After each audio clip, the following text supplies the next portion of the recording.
안녕하세요. 18만 킬로를 넘긴 골프 7세대를 타는 아즈막 골프입니다. 오늘 제목이 참 흉물스럽죠. 유튜브 영상을 보면 수입차 수리비 그렇게 안 비싸요. 수입차 탄다고 다 카푸어 되지는 않아요.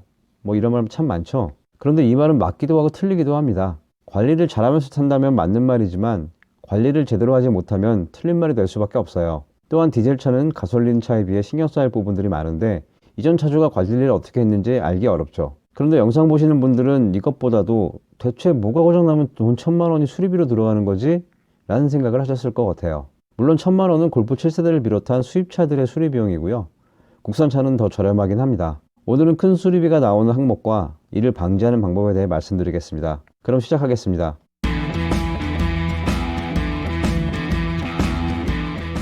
이건 너무한 거 아니냐고?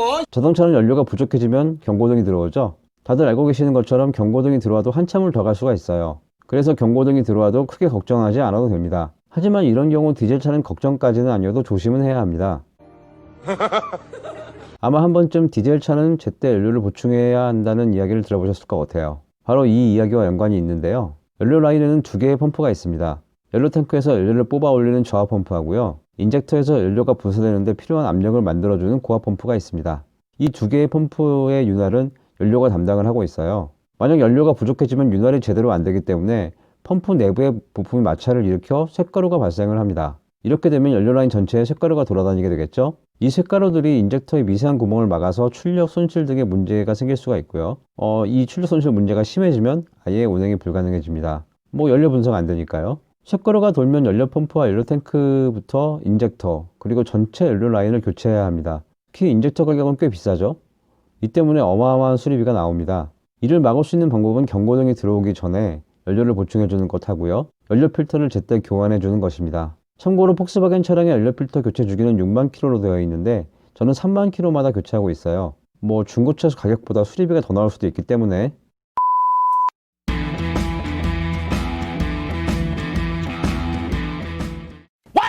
DPF 사망도 꽤 큰 비용이 들어갑니다. DPF는 초미립자 필터로 불리기도 하죠.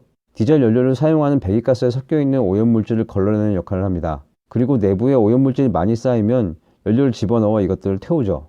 DPF 내부의 용량이 충분하다면 괜찮겠지만 뭔가 태우고 나면 재가 남겠죠? 이 재가 꾸준히 내부에 쌓여서 빈 공간을 차지하면 연료를 분사하는 시점이 점점 짧아질 수밖에 없습니다. 당연히 연비도 떨어지고요. 흔히 디젤차는 주행거리가 긴 사람들이 타야 한다고 하는데 바로 이 DPF 때문이기도 합니다. 주행거리가 짧으면 DPF가 재생될 물리적인 시간이 부족해지는데 이 때문에 DPF의 공간이 부족해서 탈이 나게 되는 거죠.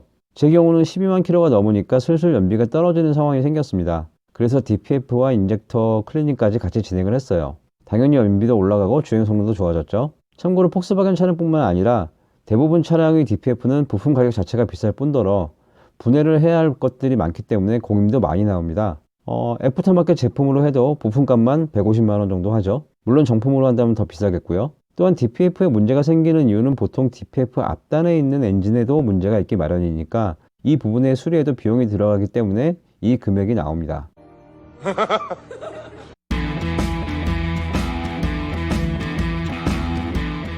폭스바겐의 DSG 미션은 부품값이 비싸기로 유명하죠. 미션 전체 교환은 센터 기준으로 1,000만 원 정도가 들어갑니다. 물론 이 가격은 공임을 뺀 금액인데 공임이 들어가면 그 이상 가격이 되겠죠. 물론 공임이 상대적으로 저렴한 일반 정비소라면 조금 더 저렴해지긴 할 거예요. 그래도 이전 세대에 비해서 상황이 많이 나아지긴 했어요. 예전에는 모든 구성 요소가 하나로 뭉쳐 있었거든요.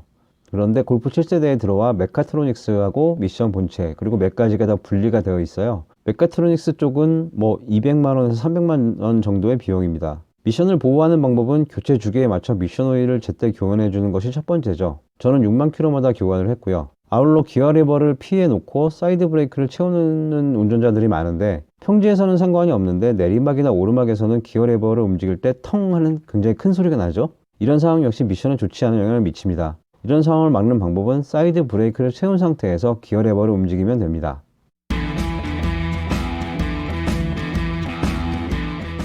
유로6 차량은 DPF와 함께 SCR 시스템까지 들어가는 경우가 많죠.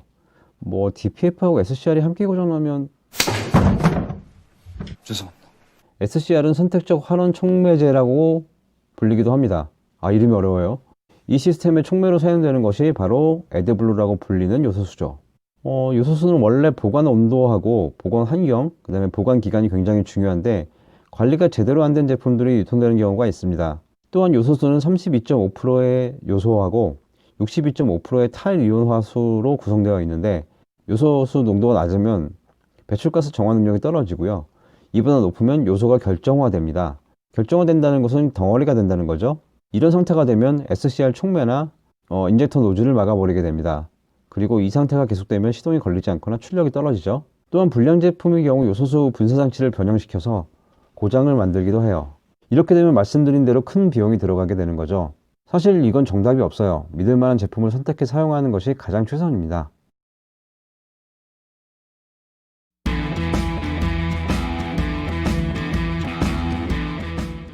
이건 제가 겪어봐서 잘 압니다. 사실 실린더 헤드는 고질병이라고 부를 수 있는 부분은 아니에요. 보통 실린더 헤드는 고속주행을 즐기는 경우 변형이 되기 쉬운데 제 경우는 조금 다른 문제였죠. 결론부터 이야기하자면 히터코어 문제였습니다. 원인과 이유 그리고 그 과정은 오른쪽 영상 위에 링크를 걸어두겠습니다. 골프 7세대의 실린더 헤드 신품은 400만원입니다. 물론 재생으로 하면 이보다 훨씬 저렴하긴 하죠. 또한 이런저런 곳들을 분해하고 제대로 작업을 하려면 엔진을 내려야 하는 큰 수리이기 때문에 비용이 만만치 않아요.